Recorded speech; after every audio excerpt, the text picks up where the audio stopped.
The morning mist clung to Thornfield Manor like a shroud, wrapping the ancient stone in layers of grey that softened nothing of its austere magnificence. Autumn had come early to this corner of Yorkshire in 1842, stripping the gardens of their summer splendour and leaving behind skeletal roses that clawed at the October air with thorns bared to the cold. The great house rose from the fog like something conjured from a melancholy dream, all Gothic towers and mullioned windows that reflected nothing but the dying season. And it was to this fortress of stone and silence that Lady Arabella Sinclair came as a bride. The carriage wheels crunched over gravel that seemed to announce her arrival with all the ceremony of a funeral procession, and through the small window she caught glimpses of the estate that was now to be her home, vast, imposing, beautiful in the way that winter itself is beautiful, which is to say beautiful without warmth. Her gloved hands twisted in her lap, worrying at the fine kid leather until she forced herself to stillness, to the composure that had been bred into her bones alongside her breeding. She was a Sinclair, after all, daughter of an old family, whose name still commanded respect, even as their coffers had emptied like sand through desperate fingers, and she would not shame that name by arriving at her new home with fear written plainly across her features. Yet fear lived in her chest nonetheless, a cold companion to the fragile hope she harbored like a candle flame cupped against the wind. This marriage had been arranged with the efficiency of a business transaction, which indeed it was, her family's crushing debts erased in exchange for her hand, her person, her future. The Marquis of Ashford had required a wife of proper lineage, and her father had required a miracle, and so the thing had been accomplished with contracts and signatures, and her mother's tears soaking into Arabella's wedding gown as it was fitted. She had not met her intended husband until the day they stood before God and society to bind their lives together, and even then she had seen only the sharp line of his profile, the rigid set of his shoulders, the way his jaw remained, clenched throughout the ceremony, as though he were enduring some physical torment. But she was young, and hope is the province of youth, and as the carriage drew to a halt before the great entrance of Thornfield Manor,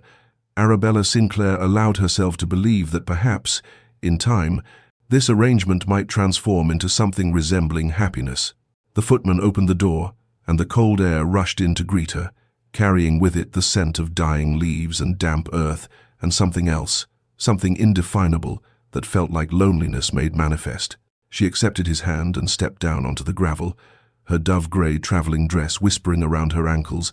and lifted her eyes to the manor that would be her cage or her castle, depending entirely upon the mercy of the man who now owned her future. The great doors stood closed against her, dark oak banded with iron, and as she moved toward them with careful, measured steps, she felt the weight of watching eyes from the windows above, felt herself assessed and found wanting before she had even crossed the threshold,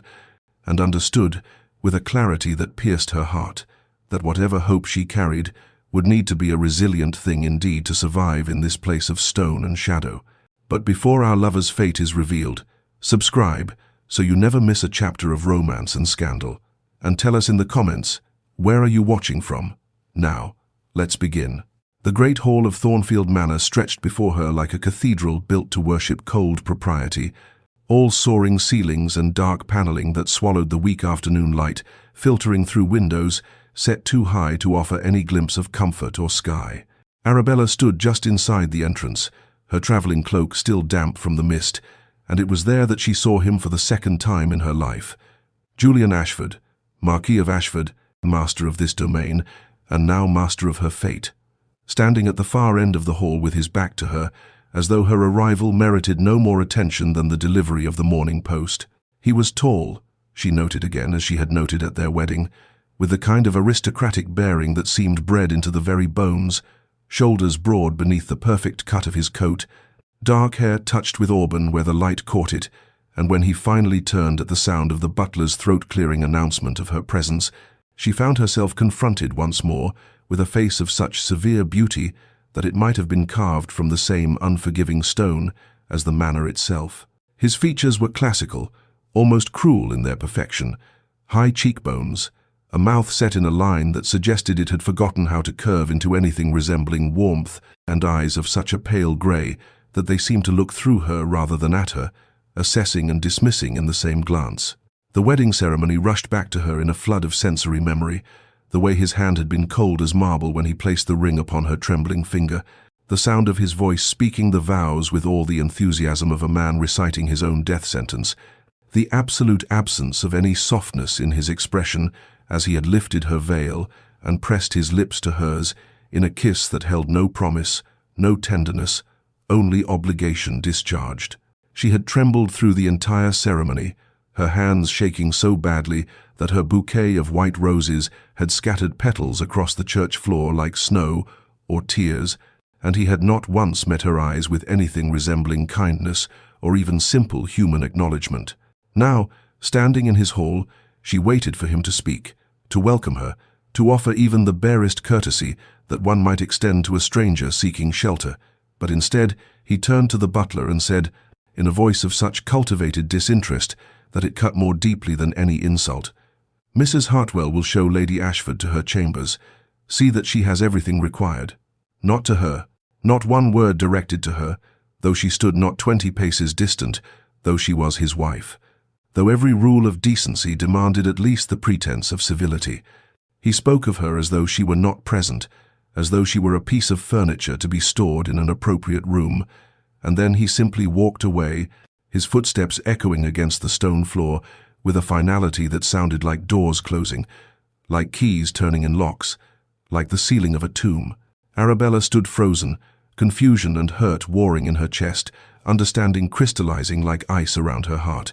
This was not to be a marriage of slow warming, of gradual acquaintance growing into affection. This was to be something else entirely, something she had no name for, something that felt like punishment for a crime she had not committed. That first night, alone in chambers that were beautiful and cold and separated from his by what might as well have been an ocean, she lay awake in the darkness and asked the silent room what she had done to deserve this exile, this marriage that was no marriage at all. But the answer that came back was only the sound of wind against ancient windows and the settling of old stones, and she understood that whatever her offense had been, she had committed it simply by existing, by being the woman he had been forced to marry, by being there at all. Mrs. Hartwell appeared the following morning, like an answer to a prayer Arabella had not known how to voice, a woman of perhaps 50 years with kind eyes, set in a face that had known both sorrow and endurance, and there was something in the way she looked at the new Marchioness that spoke of sympathy without pity, understanding without judgment. "My lady," she said, her voice carrying the soft burr of Yorkshire, "I am Mrs. Hartwell, the housekeeper. His lordship has instructed that I am to assist you in learning the management of Thornfield." The words were proper, formal, yet beneath them Arabella heard what was truly being offered, an ally in this fortress of isolation, perhaps the only friend she might find within these walls. They walked through the manor together that first day, Mrs. Hartwell explaining the household routines with efficient grace, and Arabella listened and observed, and began to understand the magnitude of the domain she was expected to oversee, this vast machinery of servants and schedules and traditions that had operated for generations without pause. Yet even as she tried to focus on matters of menus and linens and the proper ordering of a Marchioness's day, she could not help but notice the whispered conversations that ceased when she approached, the pitying glances exchanged between maids, the way the footmen looked at her with a sort of uncomfortable sympathy that made her skin prickle with humiliation. They knew. Of course they knew. In a household of this size, nothing could be hidden, and the fact that their master refused to speak to his new bride, that he avoided her presence as one might avoid contagion, and had surely spread through the servants' quarters like wildfire. She held her head high and pretended not to notice, pretended that her heart was not breaking with each pitying look, and she threw herself into learning the intricacies of household management with a determination born of desperation, for if she could not have her husband's regard, she could at least have purpose, competence, dignity. The days began to establish their cruel pattern. She would wake alone, breakfast alone in her chambers, because the thought of sitting at that vast dining table with only her own thoughts for company was unbearable, and then she would attend to household matters, and all the while she remained painfully aware of where he was, as though she carried some internal compass that pointed always toward his location. Twice she encountered him in corridors, and twice he turned and walked away before she could speak, his face a mask of such deliberate indifference that it felt like a physical blow. Once she entered the morning room to find him reading correspondence, and he simply stood, gathered his papers, and departed without a glance, leaving her standing in the doorway, feeling like a spectre haunting her own life. She began to explore the manor in earnest, partly to learn her new domain, and partly to escape the suffocating loneliness of her chambers, and what she discovered was a house of faded grandeur, a beauty that had been neglected, not from lack of funds but from lack of love, as though the very walls had absorbed the coldness of their master and reflected it back in peeling paint and tarnished fixtures and rooms that had been closed off because no one cared enough to open them. In the portrait gallery on the second floor, she found Julian's ancestors staring down at her with expressions of stern judgment. Generations of Ashfords, with the same aristocratic features, the same pale grey eyes, the same mouths that looked incapable of smiling, and she wondered if coldness was bred into the very bloodline, if warmth was something these people had systematically eliminated from their natures as one might weed a garden.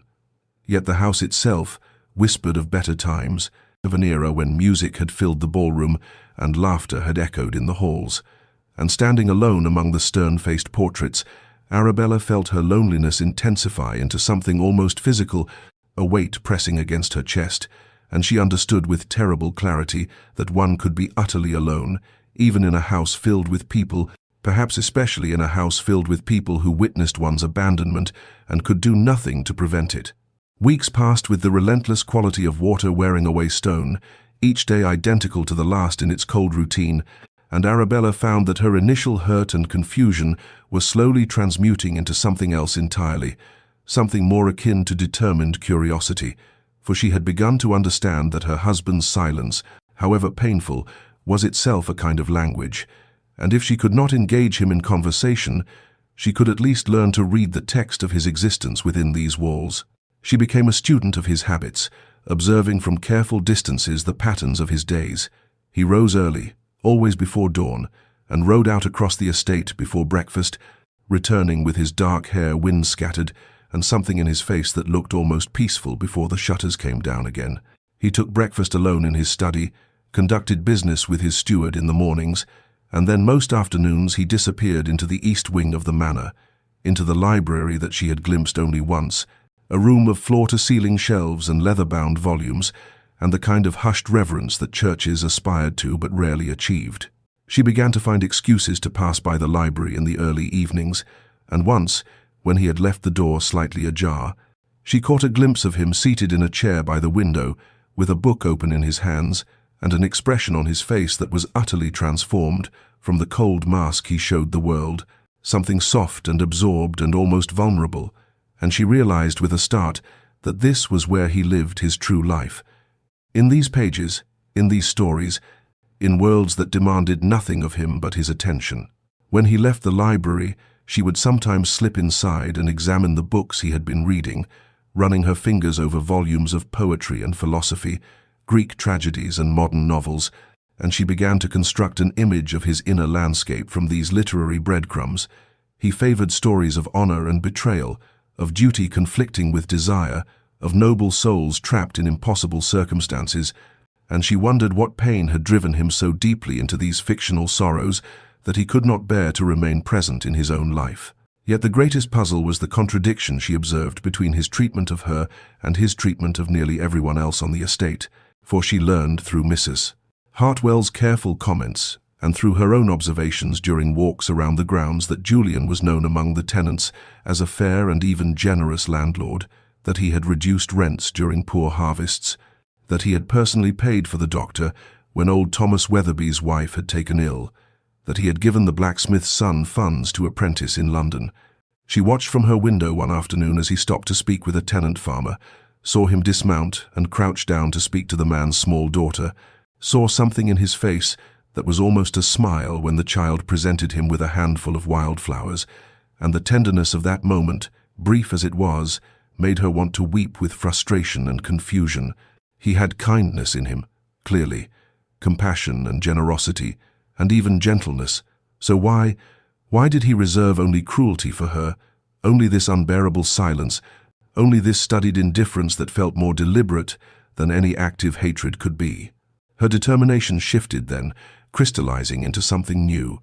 She would no longer seek his approval or his acknowledgement, for that path led only to madness and despair.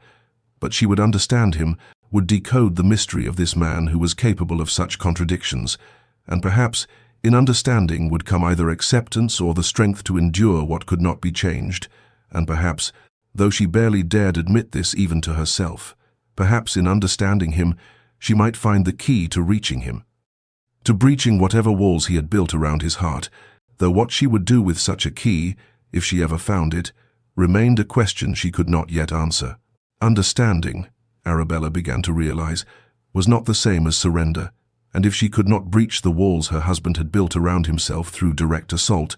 perhaps she might instead offer small tokens that would signal her willingness to meet him in the territory of his choosing, in that realm of literature and beauty where he seemed most himself, most at peace, most human.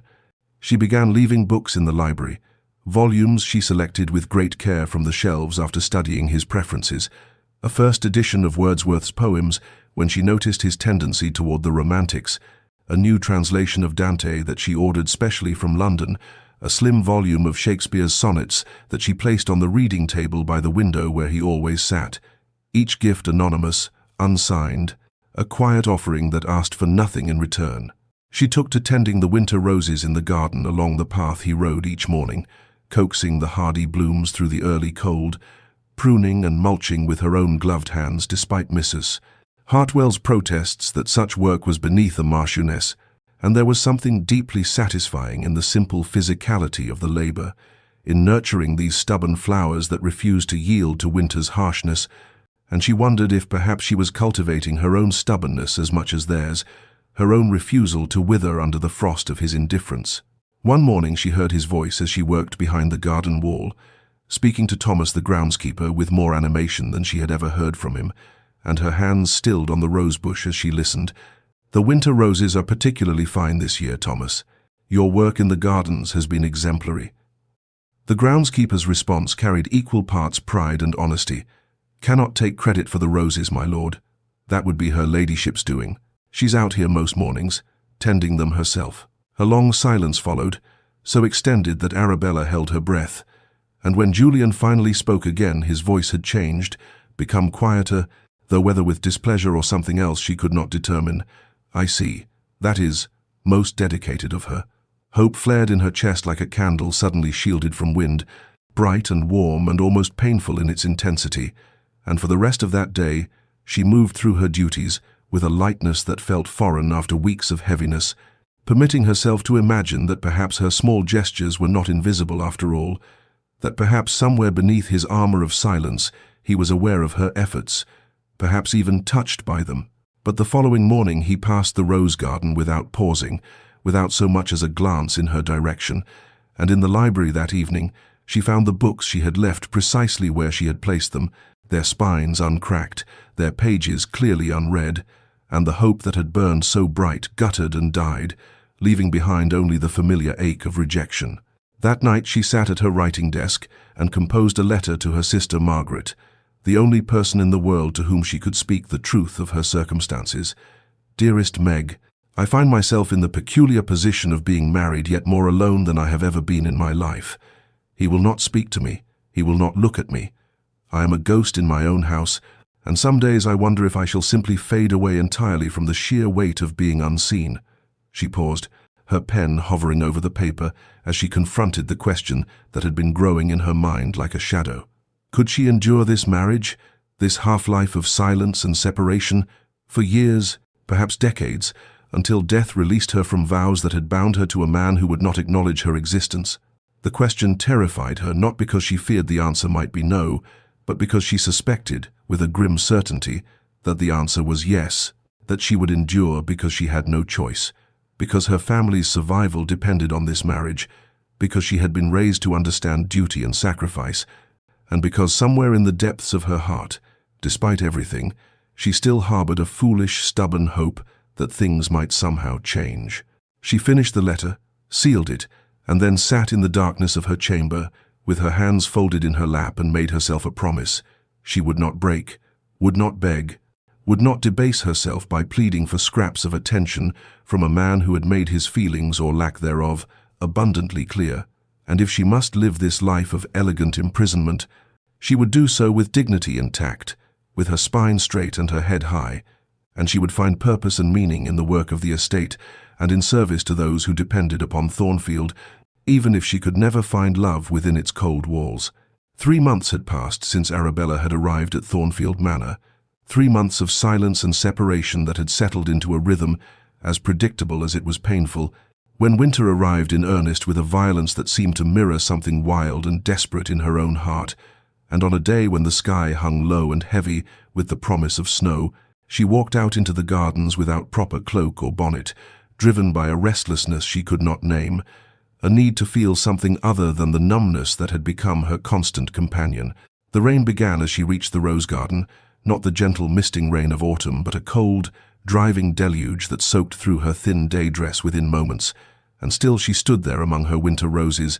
tilting her face to the sky, as if the water might wash away the accumulated sorrow of these months. And by the time she returned to the manor, she was shivering so violently that Mrs. Hartwell cried out in alarm and immediately summoned the doctor, for even Arabella could recognize that the cold had penetrated deep into her bones, settling there with an ominous heaviness. The fever came that night, raging through her with a ferocity that left her insensible, lost in dreams that twisted the reality of her waking life into even more nightmarish shapes, and through the haze of her illness, she was dimly aware of Mrs. Hartwell's worried face, of the doctor's grave pronouncements, of the servants moving quietly through her chamber with cool cloths and medicinal draughts. What she did not know, could not know in her fevered state, was that Julian had been informed of her illness within an hour of the doctor's arrival, and that his reaction, witnessed only by his valet Henderson, had been a sight remarkable enough that Henderson would speak of it in whispered tones to Mrs. Hartwell. The Marquis had gone white as death itself, and had gripped the back of his chair with such force that his knuckles stood out stark against his skin, and had demanded to know every detail of her condition with an urgency that bordered on violence. Mrs. Hartwell, who had served the Ashford family for 30 years and had learned to read the subtle signs of emotion beneath aristocratic restraint, noticed that his lordship took to pacing the corridor outside Arabella's chamber in the evenings, noticed that he questioned her extensively about the Marchioness's condition each morning, and noticed the barely concealed anxiety in his eyes when she reported that the fever had not yet broken. On the 3rd night of Arabella's illness, when the crisis was at its peak and the doctor had admitted with grim honesty that the outcome remained uncertain, Mrs. Hartwell emerged from the sick room near midnight to find Julian standing in the darkened corridor like a sentinel, still dressed in his evening clothes, his face haggard in the candlelight, and though he said nothing, his presence spoke volumes that his silence had previously denied. It was then, with Arabella's life hanging in the balance behind that closed door, that Julian spoke his first words about his wife to anyone other than in the most impersonal terms, and though his voice was quiet, almost strangled, the words carried a weight that made Mrs. Hartwell's eyes sting with sudden tears. "See that she has everything she needs, Mrs. Hartwell, everything. Spare no expense. Bring specialists from London if necessary. Whatever she requires to recover, it shall be provided." And then, after a pause in which something seemed to break behind his carefully maintained facade, "She must recover. Do you understand? She must." Mrs. Hartwell understood, perhaps better than Julian himself understood in that moment, and she returned to her patient with renewed determination, and whether through the doctor's skill, or the strength of Arabella's own constitution, or perhaps through the sheer force of Julian's desperate, unspoken will, the fever broke at dawn on the 4th day, and Arabella woke weak but clear-headed to find Mrs. Hartwell weeping with relief beside her bed, and outside in the corridor, unbeknownst to her, Julian finally allowed himself to return to his own chambers, his vigil ended, his secret kept, the crack in his armor carefully concealed once more beneath the stone mask he showed the world. Recovery came slowly to Arabella, measured in careful steps from bed to chair, from chair to window, from window to the hallway beyond. And in those quiet days of convalescence, she found herself possessed by a curious clarity, as though the fever had burned away something more than illness, had purged from her the desperate need for Julian's acknowledgement that had colored her first months at Thornfield Manor, and what emerged from the ashes of that fever was a woman who understood, perhaps for the first time, that she could not spend her life waiting for a man to grant her permission to exist, to matter, to find purpose within these walls that had become her prison and her home. When she was strong enough to resume her duties, she did so with a subtle but profound shift in her bearing, no longer arranging her days around the possibility of encountering Julian, no longer timing her visits to the library or the gardens in hopes of crossing his path, and instead she turned her full attention to the estate itself, to the tenants and servants and land that constituted the true heart of Thornfield,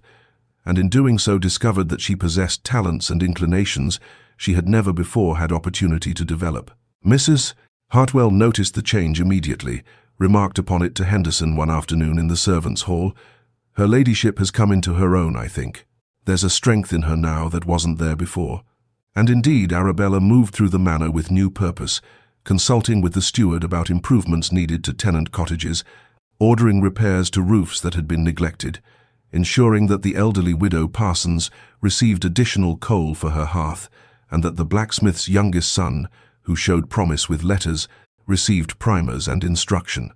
She established a small school in one of the unused estate buildings, teaching the tenant children herself on Tuesday and Thursday afternoons, and there was something deeply satisfying in watching young minds grasp new concepts, in being genuinely needed and appreciated, in building something good from the wreckage of her romantic hopes. What Arabella did not know, could not see, was that Julian observed these transformations from a distance, standing at his study window as she walked with the steward across the south fields, lingering in the corridor when she met with Mrs. Hartwell to discuss household matters, and in his chest there grew a feeling that he could not name, would not name, a mixture of admiration and something deeper, something that terrified him precisely because it echoed feelings he had sworn never to permit himself again. He watched her one cold March afternoon from the library window as she sat in the refurbished schoolroom, surrounded by tenant children, her face animated as she guided small fingers across slate boards, and unbidden there came to his mind the image of another woman. Years ago, Clarissa, with her calculated smiles and mercenary heart, who had played at loving him for his title and fortune while sharing her true affections with a penniless officer, and the memory of that betrayal rose up like bile, bitter and corrosive, a reminder of why he had built these walls, why he had chosen silence and distance as his armor against future pain. Yet even as the old wound ached, he could not deny the evidence before his eyes. Arabella was nothing like Clarissa, possessed none of that calculated artifice,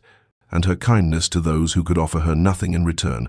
her dedication to work that brought her no advantage, spoke to a character fundamentally at odds with the mercenary creature who had shattered his ability to trust. And this recognition filled him with a conflict so profound that he turned from the window, pressed his palm against the cold glass, and whispered words he had not permitted himself in months. "What have I done?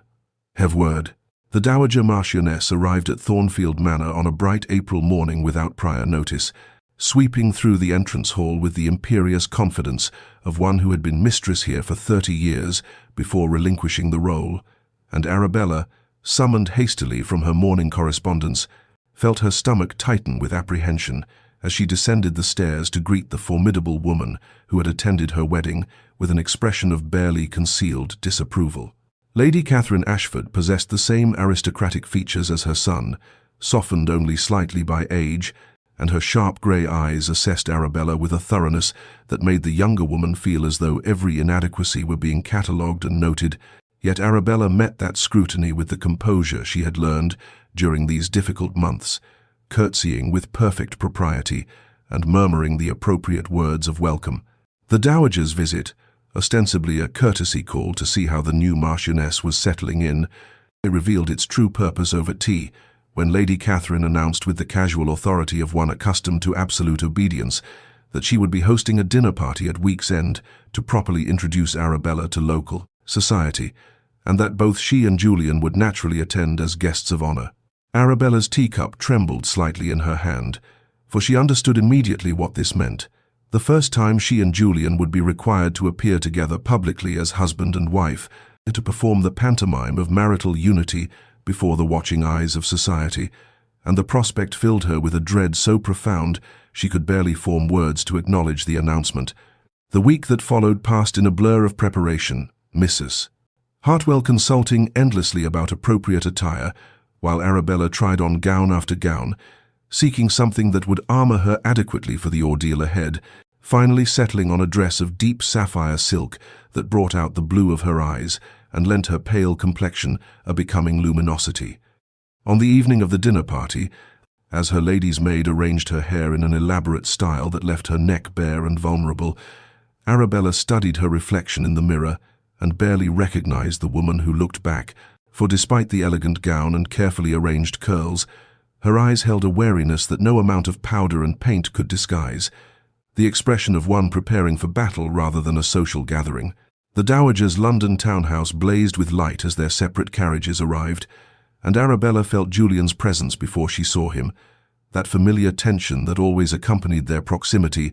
and when he emerged from his carriage and their eyes met across the torchlit courtyard, she witnessed something remarkable. He looked at her, truly looked at her, for the first time in 4 months, and in his dark eyes she saw surprise, admiration, and something that might have been regret flicker across his features before his customary mask descended once more. Inside, the dinner was an exercise in excruciating formality,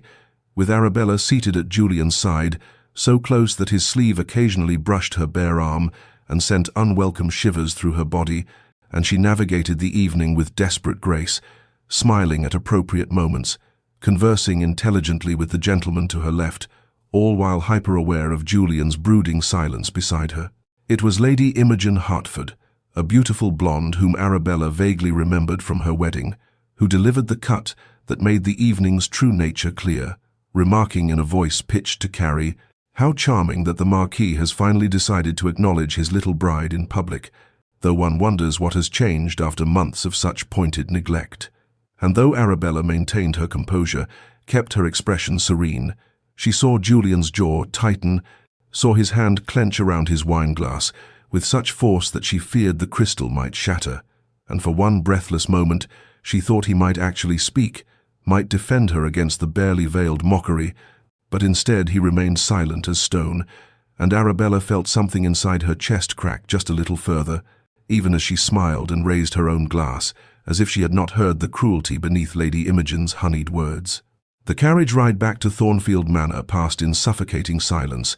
with Arabella and Julian occupying opposite corners of the compartment, as though the space between them were filled with something toxic and untouchable, and she kept her gaze fixed firmly on the darkened window, watching the night-shrouded countryside blur past, while her mind replayed Lady Imogen's cruel remarks, and the worse cruelty of Julian's continued silence in the face of them,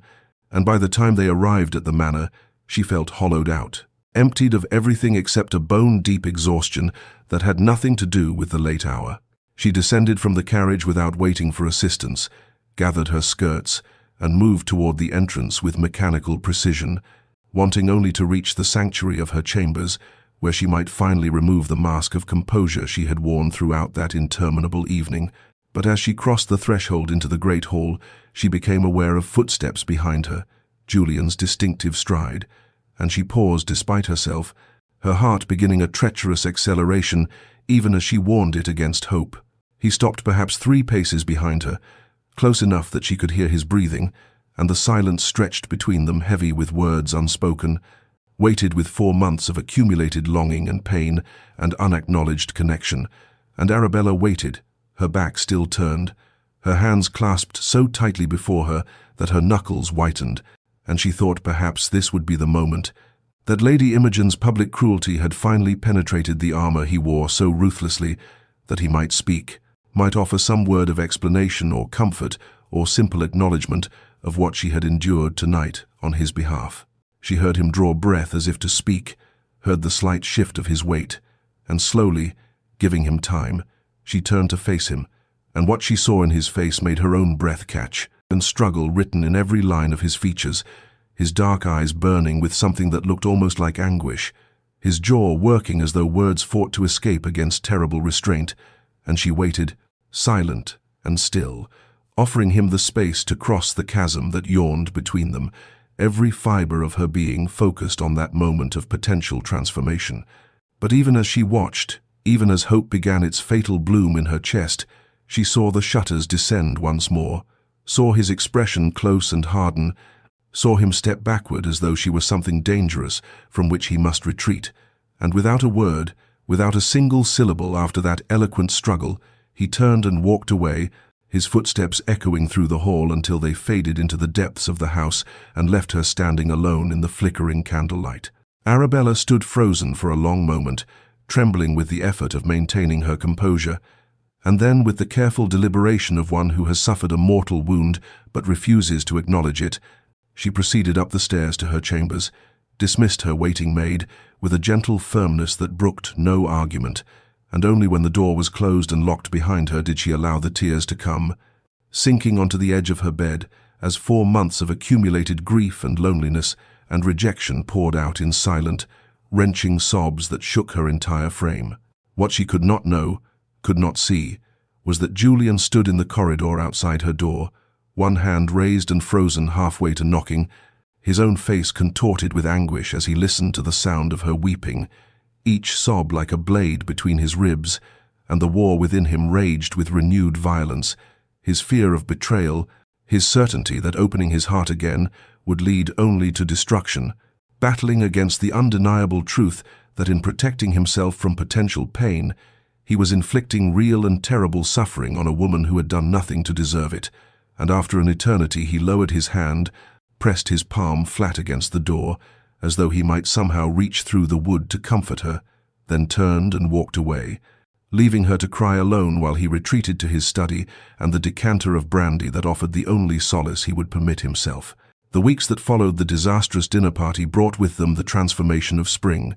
and as May arrived at Thornfield Manor, the estate seemed to awaken from its long winter slumber, the gardens exploding with colour, the air warming and filling with the scent of apple blossoms and fresh-turned earth, and something in Arabella transformed as well, for the pain of that night when Julian had once again chosen silence over connection, had burned away the last of her desperate hope and left in its place something harder and perhaps more valuable, a determination to find contentment within the confines of her circumstances rather than perpetually yearning for what would never be given. She threw herself into estate management with renewed purpose, working alongside the steward to plan crop rotations and repair tenant cottages, establishing a small school in the village where children might learn their letters, organizing a lending library from Thornfield's extensive collection so that those who wished to improve themselves might have the means to do so. And in this work, she found a satisfaction that had nothing to do with her husband's approval or acknowledgement, a sense of purpose that belonged to her alone. The servants, who had initially pitied the young Marchioness for her husband's coldness, now spoke of her with genuine affection and respect, marveling at how she remembered each of their names and inquired after their families, how she rolled up her sleeves to help in the still-room during preserving season, how she sat up all night with the head groom's wife when the woman laboured to bring her first child into the world,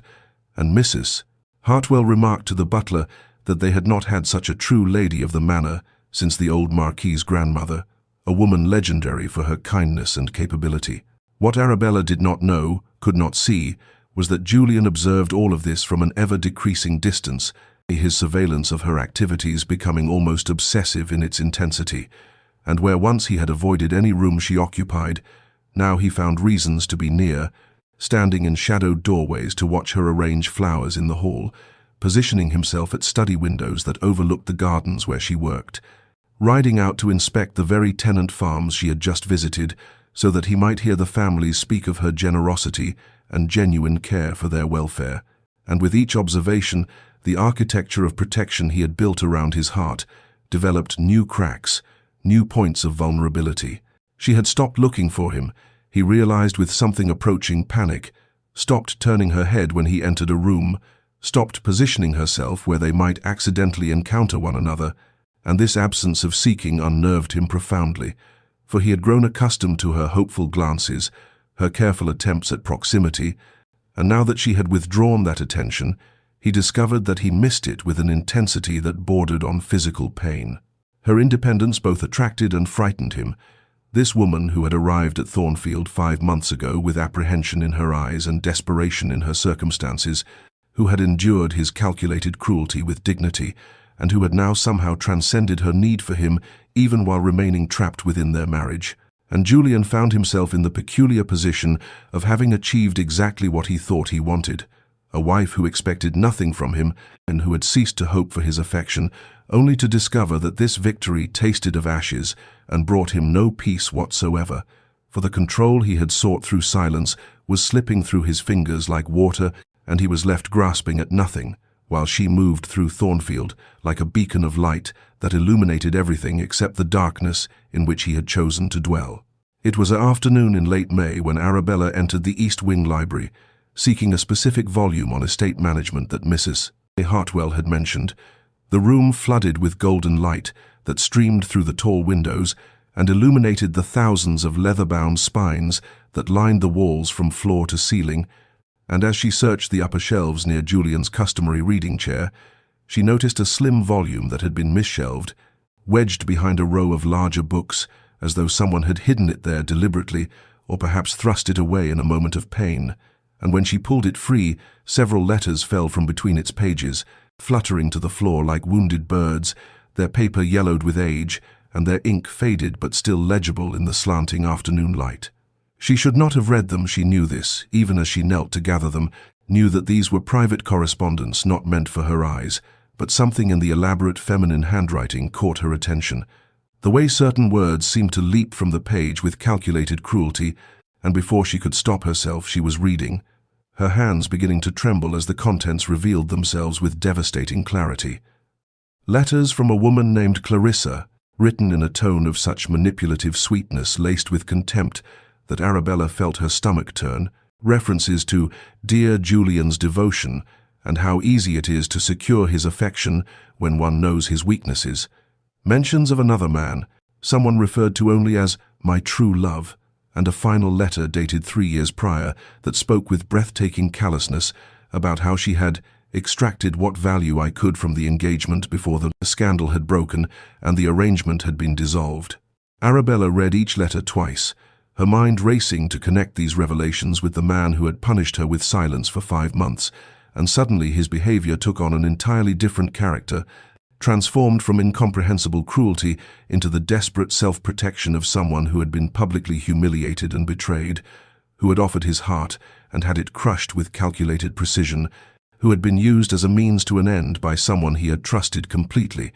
and her own heart, which had hardened somewhat over the past months out of sheer necessity, softened entirely as she imagined Julian younger and more open, perhaps even tender, discovering that the woman he had planned to marry had loved another all along, had used him for his title and position while mocking him in private correspondence. She sat for a long time on the library floor, with those poisonous letters spread around her, understanding flooding through her like light through a prism, illuminating all the small moments of the past 5 months. His struggle outside her door after the dinner party, his vigil during her illness, the way his jaw had tightened when Lady Imogen had made her cruel remarks, and she realized that every instance of his silence had been not an attack upon her but a defense against her, a wall built to prevent the repetition of devastation,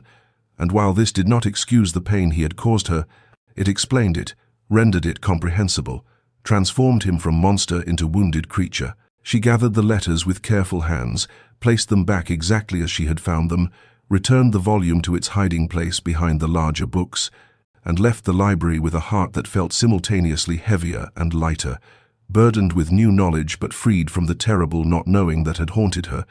and she resolved in that moment that she would not confront him with this discovery, would not force him to acknowledge what he had clearly tried to bury, but would instead continue as she had been patient, present, waiting for the day when he might find the courage to lower his defenses and risk vulnerability again.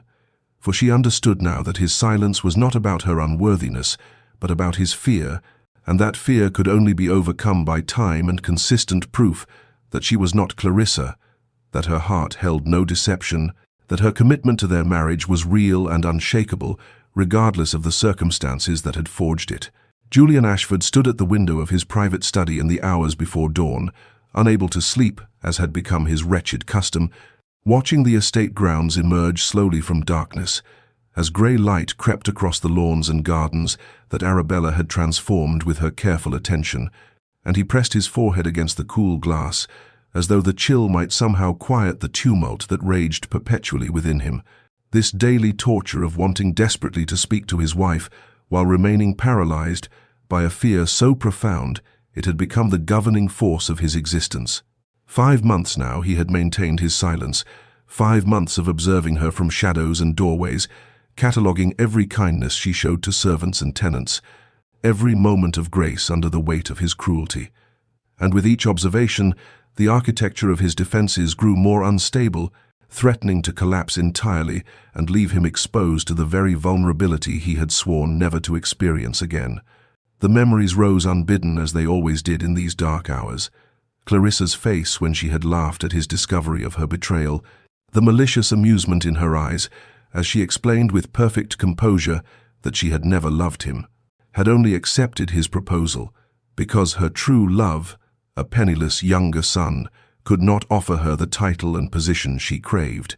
and that she had planned to marry Julian for his name while maintaining her affair with discretion. But since the scandal had broken, she would simply pursue more amenable arrangements elsewhere,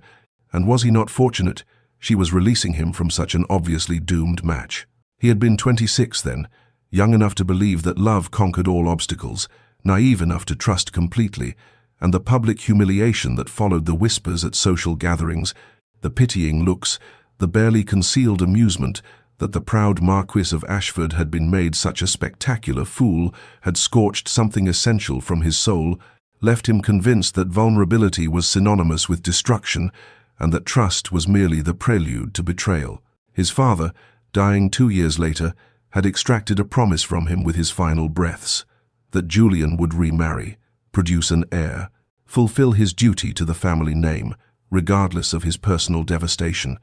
And Julian had agreed because one did not refuse a dying father's request, but he had determined that this time he would maintain absolute control, would select a bride from such desperate circumstances that she would never dare deceive him, would keep her at such distance that she could never truly wound him, and Arabella had seemed perfect for this cold calculus, beautiful enough to satisfy appearance, desperate enough to be controlled, gentle enough to manage easily. Except nothing had proceeded according to his plan, for Arabella had proven impossible to categorize or predict, her dignity in the face of his cruelty more affecting than tears would have been,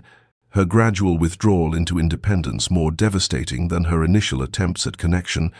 and now Julian found himself in the peculiar agony of having achieved exactly the isolation he had sought, only to discover that it brought no safety, only a different species of pain, sharper and more constant than anything Clarissa had inflicted. He wanted to speak to Arabella, God, how he wanted to speak to her, to explain himself, to apologize, to ask if perhaps they might begin again,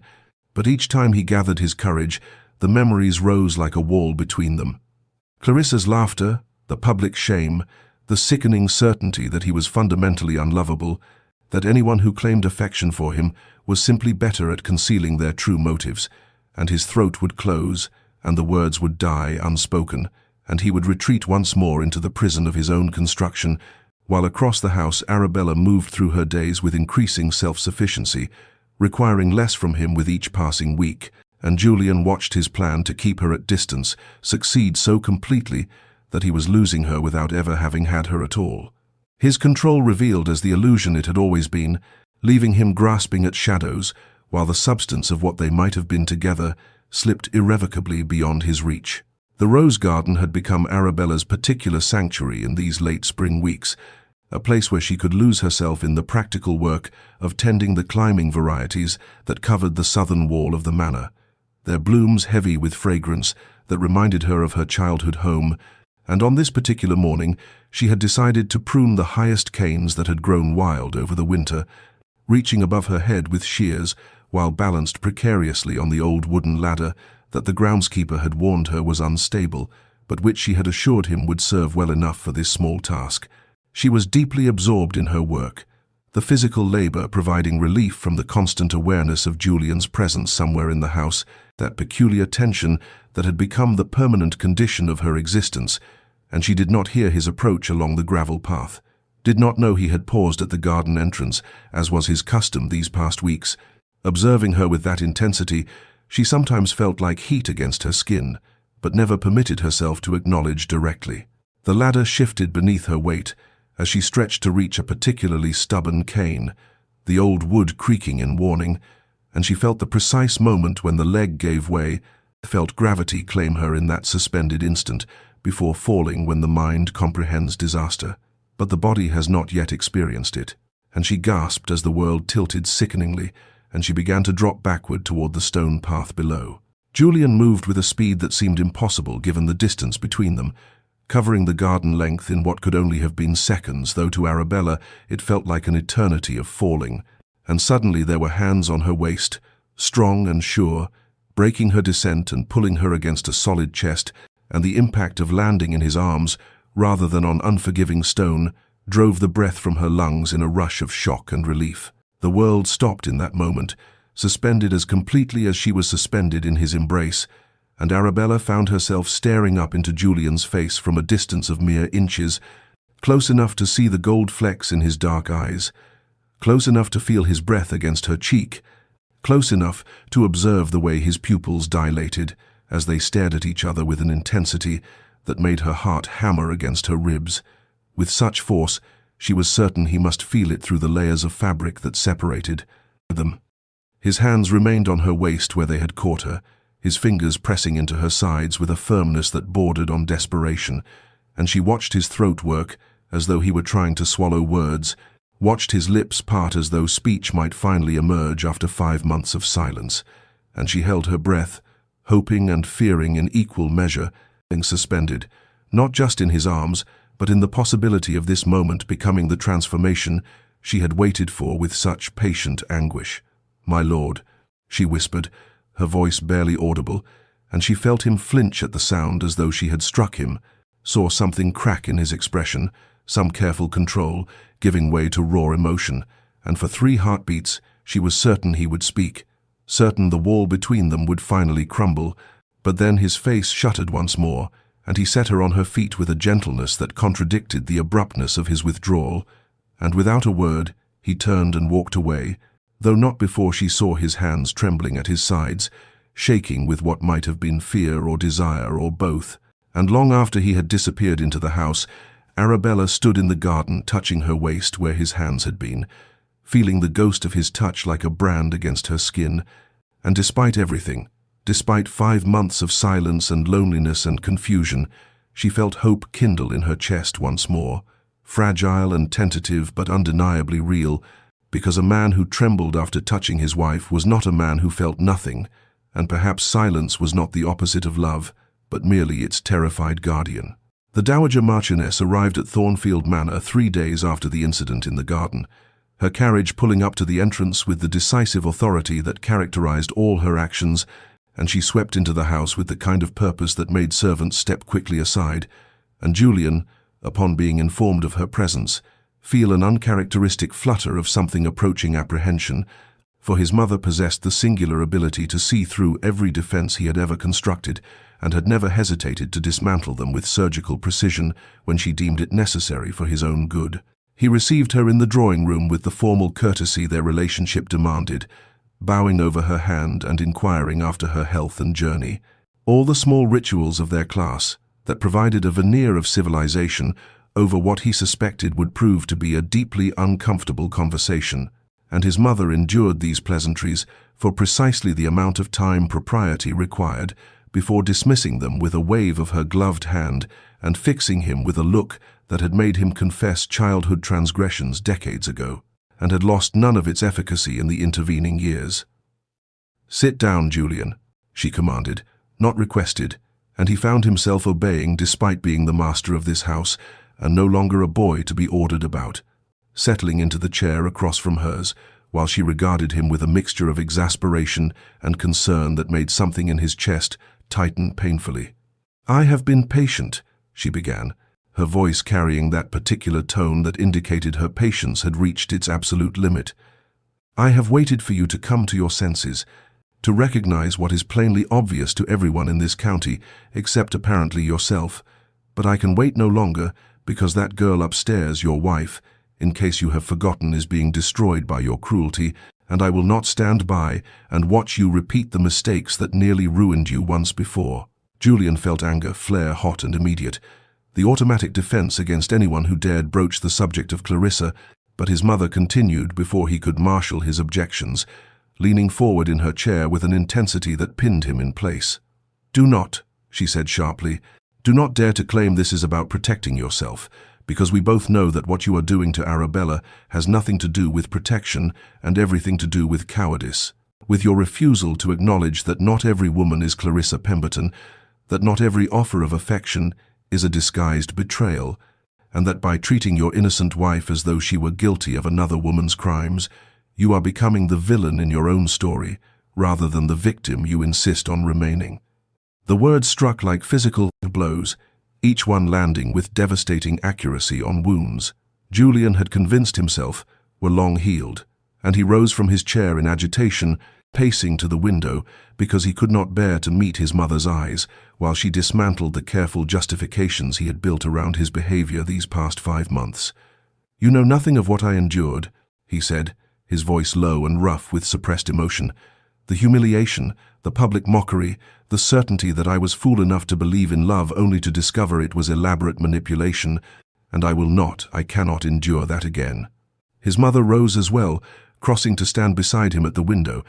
and when she spoke her voice had softened, though it lost none of its directness. "I know everything of what you endured, my son. I was there through all of it. I held you through the worst of it. And I know that Clarissa Pemberton was a mercenary creature who saw you as a stepping stone to position rather than as a man worthy of love. But Julian, that girl loves you, yes, loves you. You fool, I have seen it in her eyes every time your name is mentioned, in the way she has tried so desperately to make a home in this mausoleum you've created, in her dignity, in the face of treatment that would have broken a lesser woman. And you are destroying her and yourself with this silence, this distance, this stubborn refusal to see that Arabella is not Clarissa and never could be." Julian turned to face his mother fully, and she must have seen something in his expression, some crack in the armor, some admission of the agony he had been living with, because her face softened further, and she reached up to cup his cheek as she had when he was a child. "Release her or claim her properly," she said gently but firmly, "but do not continue this halfway existence where you are married but not married, where you observe her from shadows while denying yourself and her any chance at the happiness you both deserve. Because, my darling boy, you are not being fool again by trusting Arabella. You are being fool right now by refusing to trust her, by letting Clarissa win even though she has been gone from your life for years, by choosing fear over the possibility of love." And with those words hanging in the air between them, the Dowager Marchioness left the room, left her son standing at the window, with his carefully constructed defenses crumbling around him, and the terrible, wonderful possibility taking root that perhaps his mother was right, that perhaps he had been destroying the very thing he most wanted by trying so desperately to protect himself from wounds that Arabella had never intended to inflict. And for the first time in 5 months, Julian allowed himself to consider that his silence might not be protection at all, but merely another form of betrayal, this time of a woman who deserved so much better than the ghost of a husband he had given her. The letter arrived on a morning that marked precisely 6 months since Arabella had crossed the threshold of Thornfield Manor as its new Marchioness. 6 months since she had last heard her husband speak directly to her. 6 months of silence and observation, and the peculiar half-life of being married yet utterly alone. And when Mrs. Hartwell brought the black-bordered envelope to the morning room, where Arabella was reviewing household accounts, something in the housekeeper's expression prepared her for devastation, even before she broke the seal with trembling fingers and read the words that confirmed her father had passed away peacefully in his sleep 3 days prior, and that her presence was requested at home, though it was no longer truly home, was it? For she had been sold away to save the very estate where her father now lay awaiting burial, for the funeral arrangements and the settling of his affairs. She sat very still after reading, the letter resting in her lap while the words blurred before her eyes, and she felt a curious numbness spread through her limbs, as though her body were protecting her from the full weight of grief by rendering her incapable of feeling anything at all. Though beneath that numbness, she was aware of a deeper pain waiting to crash over her like a wave, and the knowledge that her father had died without seeing her again after that terrible day when he had wept and begged her forgiveness for arranging her marriage to a man who had proven himself capable of such sustained cruelty, and she had assured him it would be well, that she would make it well, a promise she had failed to keep through no fault of her own, but which now sat like ashes in her mouth. Mrs. Hartwell summoned her maid without being asked, and within the hour, Arabella was directing the packing of her traveling trunk with the efficient detachment that had become her armor against all the disappointments of her married life,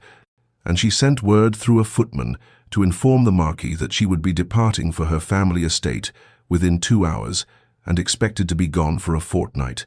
maintaining, even now, the fiction that they communicated through intermediaries rather than acknowledging the brutal reality that her husband refused to speak to her at all, and she felt a distant contempt for herself that even in grief she could not bring herself to simply walk to wherever he was in this vast house and tell him directly, could not break the pattern they had established, because to do so would be to admit how thoroughly abnormal their arrangement was, how completely she had failed to forge any true connection with the man whose name she bore. The coach was being prepared in the circular drive when Julian emerged from his study and inquired of a passing servant why there was such activity, and when told that the Marchioness was departing for a family funeral, something happened to his face that made the young footman take an involuntary step backward, some combination of shock and horror and what might have been anguish, and without a word, Julian strode through the house with a speed that sent servants scattering, taking the stairs 2 at a time to reach the entrance hall, just as Arabella was descending with her travelling cloak already fastened, and her bonnet ribbons tied beneath her chin, and for the first time in 6 months they stood in the same space and looked directly at each other.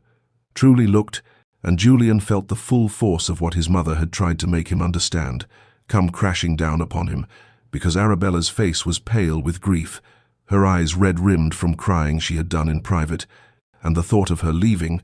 of the house empty of her presence, of losing even the distant awareness of her moving through rooms he avoided, filled him with a panic so acute it was nearly physical pain, and he knew with sudden terrible clarity that somewhere in these 6 months of observing her from shadows, of watching her transform his cold house into something resembling a home, of witnessing her kindness and dignity and quiet strength,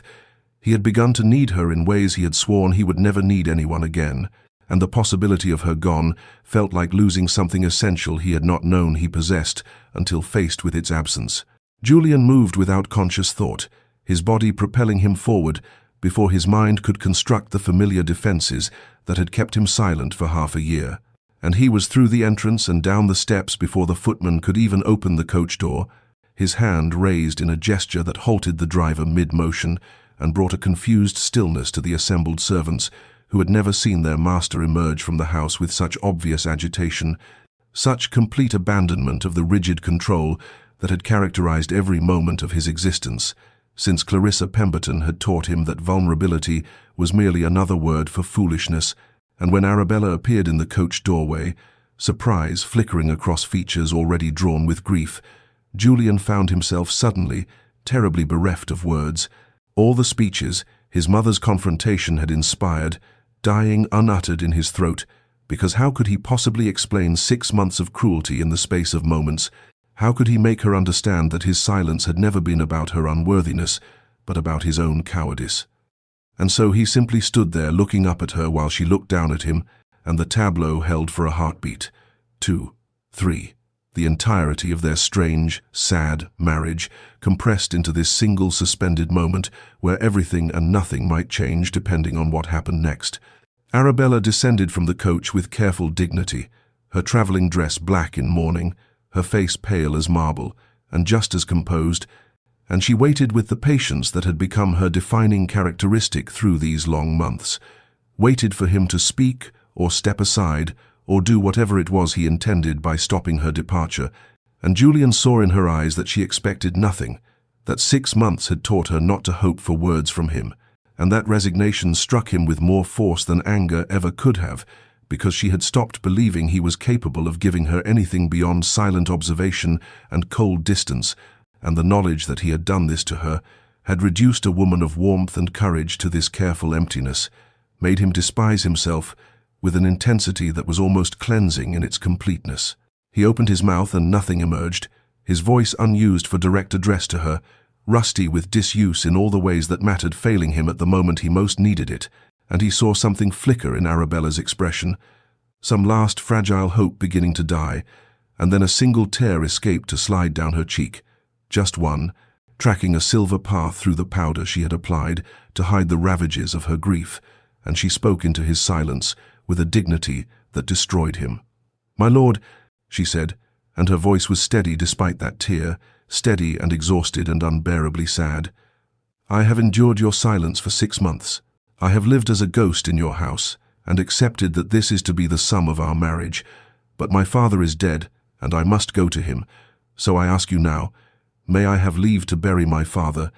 or will you deny me even this?" The words fell between them like stones into still water, and Julian felt something crack apart in his chest, some final barrier he had constructed against feeling too much, against risking too much, and suddenly the fear that had governed his every action since Clarissa seemed small and contemptible compared to the reality of Arabella's tear, her dignified sorrow, her assumption that he would deny her even the basic compassion of mourning,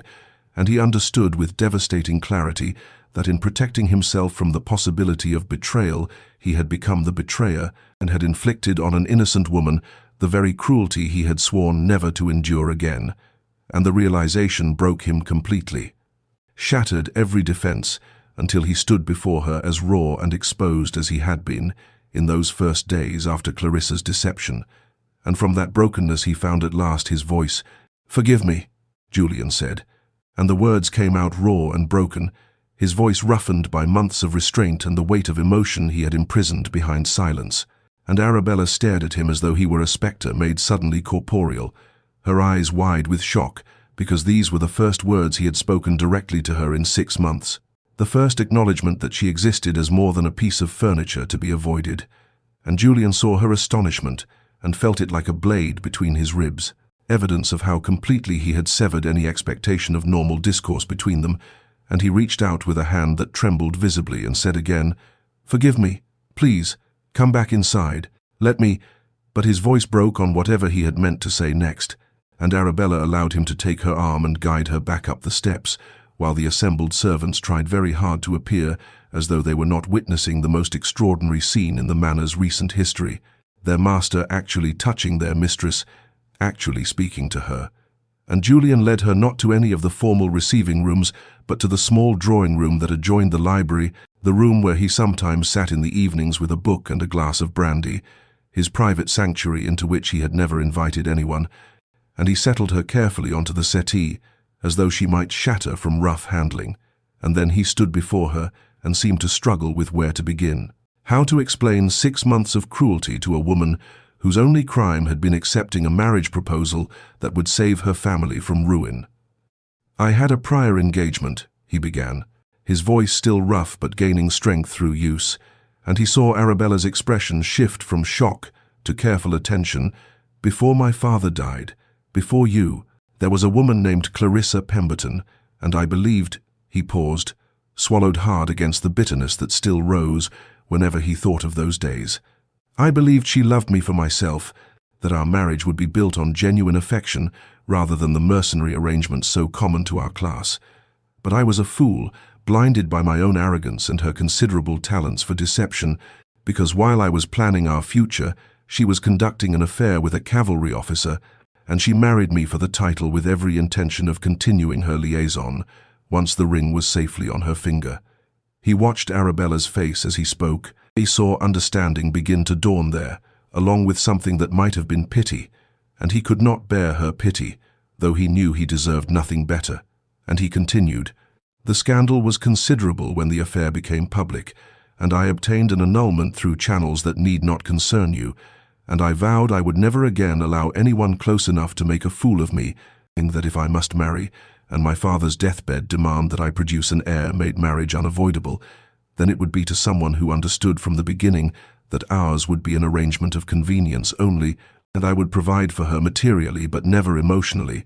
and when your father's circumstances made you available, I thought—" He stopped, shame flooding through him at the memory of his calculated coldness. "I thought silence would protect me from caring, from being vulnerable, from risking again the humiliation Clarissa had dealt me, but Arabella, I was wrong, so terribly wrong, because you are not Clarissa, You have never been anything but good and patient and kind, and I have repaid that kindness with a cruelty that shames me." Julian saw the understanding in Arabella's eyes and felt both relief and deeper shame, because she had already discovered the letters and already pieced together the story of his humiliation and chosen to respond with patience rather than confrontation, and this knowledge that she had known and still extended grace made his cruelty these past months seem even more monstrous. And he continued speaking because now that the dam had broken, he could not seem to stop the flood of words, all the observations and acknowledgments he had denied himself through 6 months of self-imposed silence. "I watched you," he said, and his voice dropped lower, became almost confessional in its intimacy. "Every day I watched you, catalogued every kindness you showed to the servants, to the tenants, to the very gardens themselves. I saw you leave books in the library, and I read every single one because they were your recommendations, and I wanted to know your mind. I stood in the shadows when you taught the tenant children to read and marveled at your patience. I heard you speak gently to Mrs. Hartwell about her rheumatism and watched you implement changes to make the staff's lives easier, and every act of goodness was like a stone added to the crushing weight of my own cowardice, because I could see that you were everything. Clarissa was not genuine where she was false, kind where she was cruel, patient where she was demanding, and yet I could not let go of my fear, could not risk believing that you might be what you appeared to be, because Clarissa had appeared genuine too until she wasn't, and I thought if I just maintained distance, maintained silence, I could protect myself from ever being vulnerable again." He moved to the window, unable to meet her eyes as he made his next admission, his reflection in the glass, showing him a man who looked haggard and older than his years, worn down by the effort of sustaining cruelty against his own inclinations. "But I was not a victim in this, Arabella. I was a coward, because you gave me no reason to distrust you, no cause to treat you as I did. And I knew it even as I continued my silence, knew that I was punishing you for another woman's sins, using you as a shield against feeling anything that might make me vulnerable, and the truth is that my silence was never about protecting myself from you. It was about protecting myself, from the knowledge that I wanted to speak to you, wanted to know you, wanted to be the husband you deserved, instead of the ghost I had become." He turned back to face her, and the afternoon light through the window cast his features in sharp relief, showing every line of anguish and regret that marked his face. "You deserved a husband, and I gave you a ghost, gave you silence and coldness and a house to manage, but no partnership, no companionship, none of the things that make a marriage bearable, let alone happy, and I have no right to ask anything of you after 6 months of such treatment, but I am asking anyway because I am selfish enough to want a chance at redemption, even if I have not earned it." He crossed to where she sat and knelt before her, this proud marquis who had held himself so rigidly apart, and he took her hands in his with a gentleness that contradicted 6 months of studied coldness. "Let me accompany you to your father's funeral," he said, and his voice carried both plea and promise. "Let me stand beside you as a husband should. Let me support you through this grief, as I failed to support you through every day that preceded it, and when we return, let me begin again. Let me court you as I should have from the beginning. Let me earn what I tried to take without giving anything in return. Because Arabella, I want to be the man you deserve, and I am finally ready to try." The journey to Arabella's family home began in silence, but it was a different silence than the one that had characterized their marriage these 6 months, for this silence held possibility rather than rejection, anticipation rather than despair. And as the carriage rolled through the countryside, with Julian sitting across from her rather than refusing to share the space at all, Arabella found herself stealing glances at her husband, as though seeing him for the first time, this man who had finally spoken, finally explained, finally asked for a chance to begin again. Julian caught her looking once, and instead of turning away as he would have done even yesterday, he held her gaze and said quietly, "Tell me about your father." And so she did, the words coming haltingly at first because she had grown so accustomed to silence, but gradually gaining fluency, as Julian listened with an attention so complete it felt like a physical presence, and she spoke of her father's kindness, his struggles after her mother's death, the series of poor investments that had brought their family to the brink of ruin, and the guilt he had carried at having to marry her to the silent marquis to save them all from debtor's prison. "He wrote to me she said, her voice catching. "Every week," he wrote, asking if I was happy, and I could never bring myself to tell him the truth, because it would have broken his heart to know that his salvation had purchased my loneliness. And Julian's expression showed such pain at this revelation that Arabella reached across the space between them without thinking and touched his hand. A gesture that made him go absolutely still before his fingers slowly curled around hers, their first voluntary touch, their first moment of connection freely chosen. They spoke for hours as the landscape changed outside the carriage windows, Julian sharing his own history in greater detail now that the dam of silence had broken, telling her of his childhood in the vast manor, with parents who showed more affection to their hunting dogs than to their son, of the loneliness that had driven him to books and solitary pursuits, and of how Clarissa had seemed like a miracle because she had appeared to want him rather than his title. And Arabella understood then that they were both wounded creatures, both carrying scars that made trust difficult, and perhaps that understanding could be the foundation of something real. The funeral was small and somber, held in the village church where Arabella had been christened, and Julian stood beside her throughout with a steadiness that she had never expected from him, his hand at her elbow, and his presence a bulwark against the weight of grief. And when her younger sister Margaret threw herself into Arabella's arms, weeping, Julian quietly ensured that the girl had a handkerchief and a moment of privacy with her sister, demonstrating a thoughtfulness that made Arabella's heart turn over in her chest. Afterward,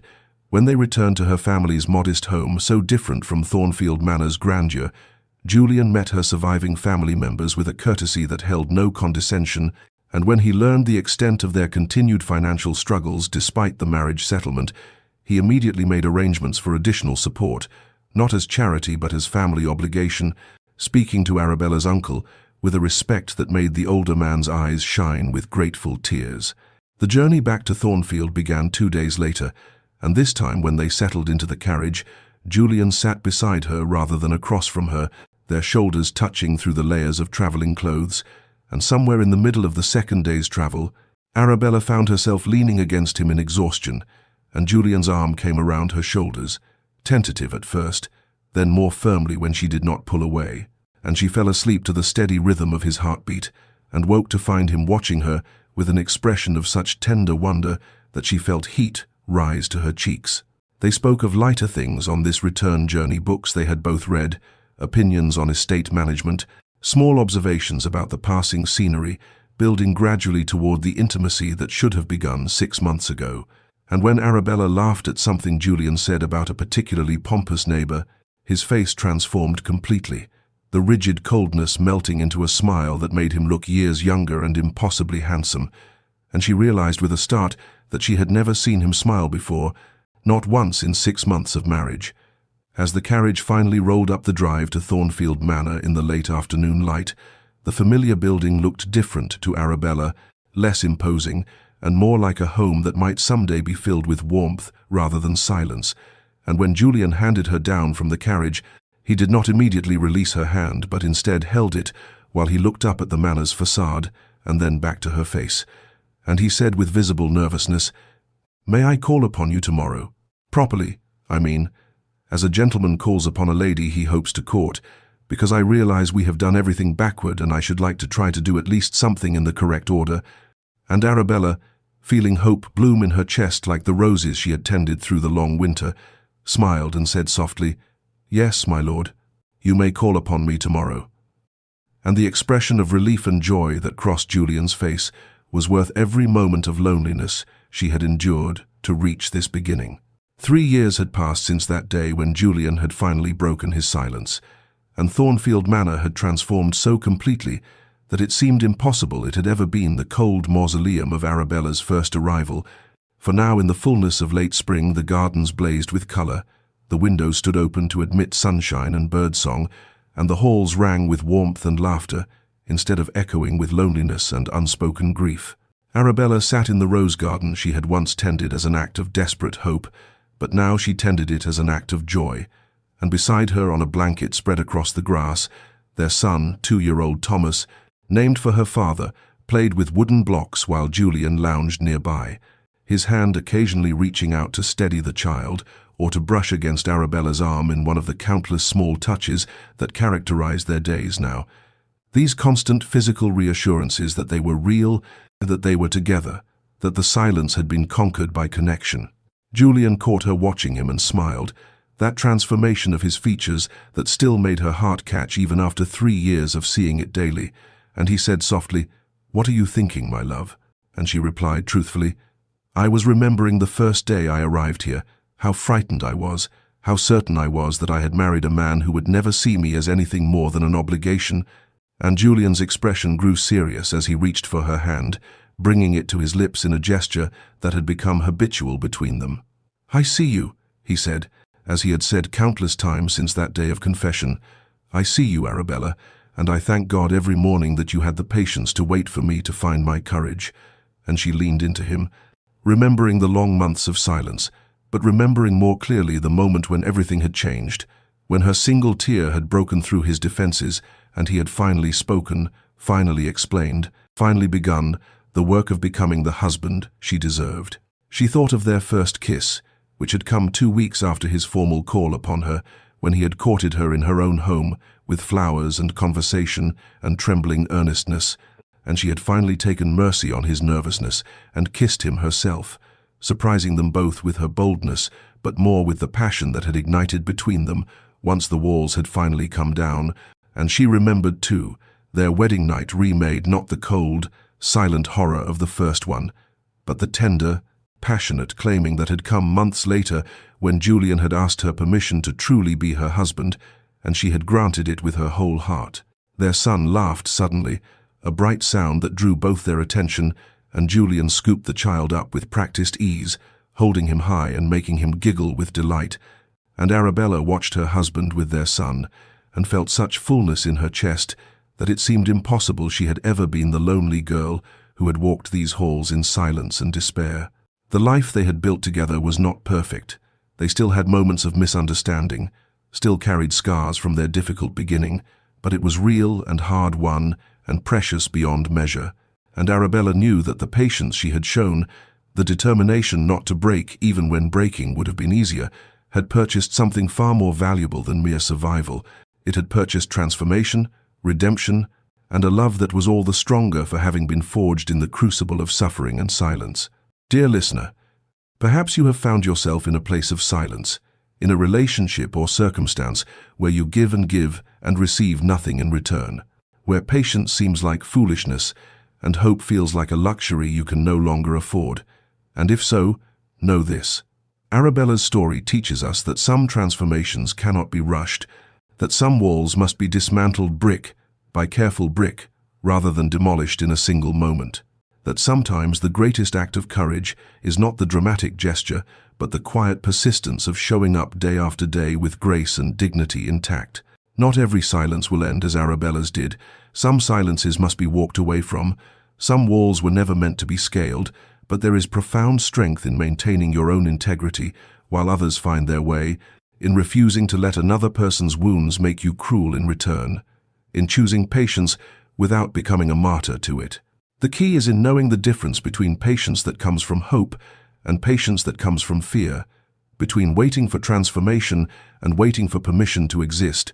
And Arabella knew that difference, because even in her patience she maintained her sense of self, her purpose, her determination to be fully human, even when her husband was giving her only silence in return. May you find the wisdom to know when to wait and when to walk, when to persist and when to protect yourself. And may you understand that the patience that leads to transformation is always grounded in self-respect rather than self-abandonment. And if you have been the one hiding behind silence and walls, may you find the courage Julian found to speak your truth before it is too late, to risk vulnerability before the cost of protection becomes higher than the cost of openness, to understand that the person waiting for you on the other side of your fear might be exactly the person worth being brave for. This story comes to you from love, laughter, and happily ever after, where we believe in the power of patience, the possibility of transformation, and the enduring truth that sometimes the greatest love stories are not about love at first sight, but about love that grows slowly in the darkness until it is finally strong enough to withstand the light. If this story has touched your heart, subscribe to join our community of believers in second chances, and may you rest well tonight, knowing that no silence lasts forever, that every wall can be dismantled, and that patience paired with hope is never wasted, for it plants seeds that may take seasons to grow, but will bloom all the more beautifully for the waiting.